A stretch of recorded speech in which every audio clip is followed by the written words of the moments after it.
धीरज सिंह, आप सबका हमारे यूट्यूब चैनल पर धीरज सिंह फिजिक्स वाला पे बहुत बहुत स्वागत है। काफ़ी दिन से वीडियो नहीं बना पा रहे थे, थोड़ी व्यस्तता होने के कारण। आज लगभग 2-3 बुरी खबरों का सामना करना पड़ेगा आप लोग को। जब से मैंने सुना, बहुत दुख हुआ कि छात्रों ने ऐसा क्या अन्याय किया है कि बच्चों के साथ ऐसी चीज़ें हो रही हैं। जैसा कि आप लोगों ने कल देखा होगा कि दिनांक सूचना आई थी 24 मार्च से लेके 31 मार्च तक सभी 1 से लेके 8 तक के शिक्षण संस्थान बंद रहेंगे और 25 मार्च से 31 मार्च तक हाई स्कूल और इंटरमीडिएट यानी 9th से लेके 12th तक यानी 1 से लेके 12 तक की पूरी कक्षाएं स्थगित रहेंगी। और डॉक्टर दिनेश शर्मा ने भी कहा, माननीय उप मुख्यमंत्री उत्तर प्रदेश शासन, कि अगर कोरोना के मामले ऐसे बढ़ते रहे तो छुट्टियों पर विचार करने के बाद आगे भी इसको बढ़ाया जा सकता है। अगर कोरोना आगे बढ़ता रहा तो कहीं ना कहीं छात्रों के लिए बहुत बुरी खबर है। एक और ऐसी खबर आई है जिससे छात्रों के लिए बहुत ही नुकसान हो सकता है। आप लोग को पता होना चाहिए कि शिक्षा निरंतर चलने वाली प्रक्रिया है। अगर आप किसी भी चीज़ पर गहनता के साथ अध्ययन करते रहेंगे तभी वह हमारे रिवीजन में भी रहती है और पढ़ने में भी आनंद आता है। लेकिन अगर एक चीज़ जानिए, अगर काफ़ी दिनों तक अगर उसके प्रति विचार नहीं किया गया, उसको पढ़ा लिखा नहीं गया, चूँकि बच्चे जो होते हैं इंटरमीडिएट तक लगभग 18 साल के अंदर ही बच्चे आते हैं और 18 साल के बच्चों के अंदर ऐसी बुद्धि विवेक नहीं होता है कि लगातार बिना प्रेरित करे, बिना मोटिवेट करे सारे बच्चे पढ़ें, सारे बच्चे शिक्षा को ग्रहण करें। ऐसा घर पे रह के पढ़ाई कर पाना संभव नहीं था। लेकिन ऐसी एक खबर आई कि बोर्ड परीक्षा भी जो 24 अप्रैल से लेके 8-10 मई तक संपन्न होनी थी, लेकिन पंचायत चुनाव के कारण लेट लतीफ़ी होने के कारण बोर्ड परीक्षा पर भी असर देखा जा रहा है।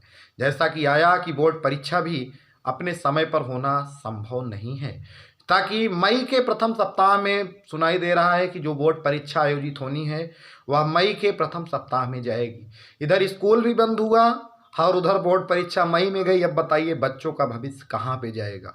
कितना दिन तक वो रिवीजन में चीज़ों को रखेंगे? अध्यापक कितने दिन तक उनको किस प्रकार से ऑनलाइन पढ़ा पाना इंटरमीडिएट तक के बच्चों को इतना आसान कार्य नहीं होता है। जैसा कि ऑफलाइन में 70% कोर्स पढ़ाना एक चुनौतीपूर्ण रहा। अध्यापक किसी तरीके से उस कोर्स को समाप्त तो किया, लेकिन जैसे ही अगर इनको बीच में अगर इतने बड़ा गैप मिल जाएगा तो कहीं ना कहीं इनको बहुत ज़्यादा नुकसान झेलना पड़ेगा। चूँकि कोई भी बच्चा हो, काफ़ी दिनों तक चीज़ों को याद रख पाना, काफ़ी दिनों तक उसका रिवीजन कर पाना इतना आसान नहीं होता है। लेकिन मैं इसीलिए एक वीडियो बना रहा हूँ कि आप सब प्रयास करिएगा कि छुट्टी के दिनों में आप सबसे हाथ जोड़ के विनम्र रिक्वेस्ट है, चूँकि आवश्यकता ही आविष्कार की जननी, अगर अच्छा अंक प्राप्त करना है तो निश्चित रूप से मेहनत करनी ही करनी होगी। उसके लिए आप सभी को सबसे पहले ध्यान देने वाली बात ये होगी कि आप प्रतिदिन 5 विषय को, चाहे हिंदी हो, चाहे इंग्लिश हो, चाहे फिजिक्स हो, चाहे केमिस्ट्री हो, चाहे बायोलॉजी हो, चाहे इकोनॉमिक्स हो, चाहे पॉलिटी हो, कोई भी विषय हो, चाहे वह साइंस का विद्यार्थी हो, चाहे वह आर्ट का विद्यार्थी हो, नियमित तौर पर, क्योंकि बच्चा जो है समय चल रहा है बहुत ही आप लोग को गर्त में लेके जाने वाला है। और इस कंडीशन में वर्तमान स्थिति में अगर नहीं सुधर पाए तो निश्चित रूप से इतना नीचे चले जाएंगे, इतना पीछे चले जाएंगे। उभार पाना इतना आसान कार्य नहीं होगा। आधे घंटे, ज़्यादा नहीं, 30-30 मिनट 5 विषय पर, यानी 150 मिनट अगर देखा जाए तो बहुत ज़्यादा नहीं होता है। 2.5 घंटे आपको ईमानदारी के साथ प्रतिदिन जो बच्चे कुछ नहीं पढ़ रहे हैं प्रेरित होकर पढ़ें, क्योंकि आपको अच्छा नंबर तो लाना ही लाना है। नंबर के साथ साथ जो जरूरी होता है, चीज़ें जरूरी होती हैं, ज्ञान प्राप्त करना, और उस ज्ञान के लिए निश्चित रूप से मेहनत करनी ही करनी होगी। टॉपिक वाइज पॉइंट को नोट करें। सबसे ज़्यादा दिक्कत वाली जो बात है कि बच्चे घंटा देख के पढ़ते हैं। घंटा देख के मत पढ़िए, जितना पढ़िए आप कितना अर्जन कर पा रहे हो, आप उसके प्रति कितना सक्रिय हो, आपको चीज़ें कितना आ रही हैं, इस चीज़ को देखना बहुत ज़रूरी है। बोर्ड परीक्षा तो मई के प्रथम सप्ताह में गई ही, तो मई के प्रथम सप्ताह में बोर्ड परीक्षा जब हो तो विद्यालय वैसे ही आप लोग के लिए अब ज़्यादा दिन बचा नहीं है। स्वयं ही अध्ययन करना है। जिस स्थिति से गुजर पा रहे हो गुजरना ही होगा, क्योंकि ये मानव जीवन है। असफलता एक चुनौती है, इसे स्वीकार करो। कहाँ रह गई कमी देखो और सुधार करो।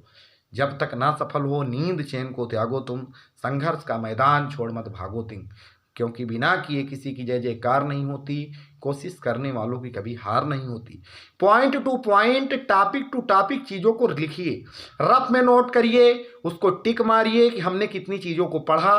पढ़ने से पूर्व उसको एक बार रिवीजन में लाइए। जब एक बार पढ़ने से पूर्व उस चीज़ों को आप रिवीजन करोगे तो निश्चित रूप से वो चीज़ें तैयार होंगी। क्योंकि अब आप लोग को पढ़ना स्वयं है, अध्यापक को जो पढ़ाना था वो तो पढ़ा दिया, लेकिन मेन चीज़ जो है कि अब आपको अपने प्रदर्शन करना है। हो सकता है कोरोना के चलते आपको कुछ ठीक ठाक नंबर मिल जाए, लेकिन ऐसे नंबर का क्या महत्व यार, जब आपको ज्ञान ही नहीं रहेगा। क्योंकि एक जीवन है, बार बार नहीं मिलता है।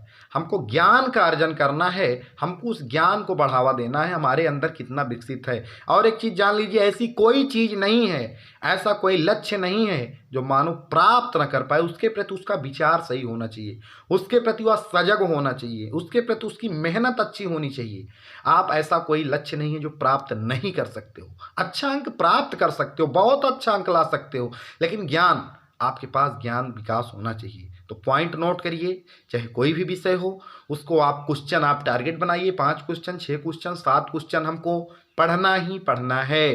5 क्वेश्चन, 6 क्वेश्चन प्रत्येक विषय का याद करना ही करना है। किसी भी दशा में, किसी भी स्थिति में बोर्ड परीक्षा के छात्रों के लिए यह वीडियो बहुत लाभकारी हो सकता है। एक रफ लीजिए, एक कलम लीजिए और उसमें आप डालिए क्वेश्चन नंबर 1 और उस क्वेश्चन को आप 6-7 बार लिखिए।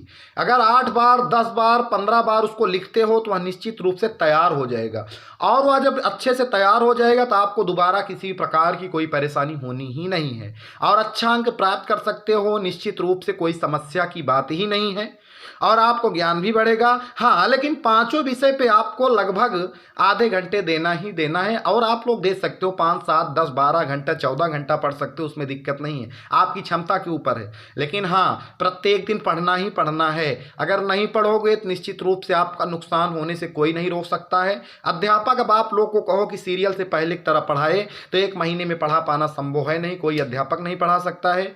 इसी आशा के साथ, उम्मीद के साथ मैं अपनी बात को समाप्त करता हूँ। आगे आप लोग को अब डेली भौतिक विज्ञान संबंधी चीज़ों को बताऊंगा, कैसे कॉपी में लिखना है, कैसे पढ़ना है।